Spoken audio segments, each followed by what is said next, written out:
पतीच्या मृत्यूला कारणीभूत ठरलेल्या फिर्यादी महिलाच अखेर आरोपी न्यायालयीन कोठडी। जालन्यामधील भोकरदनजवळील आलापूर येथील पत्नी आणि तिच्या प्रियकराच्या सततच्या जाचाला कंटाळून पतीने आत्महत्या करून जीवन संपवले आहे।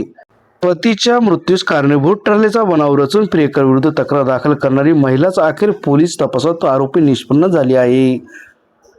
दरम्यान पत्नी आणि तिच्या प्रियकराच्या सततच्या जाचाला कंटाळून पतीने जीवन संपवल्याचे स्पष्ट झाले असून भोकरदन पोलिसांनी पत्नी अनिता कैलास मिरकर हिला अटक केली असून न्यायालयाने तिला न्यायालयीन कोठडी सुनावली आहे।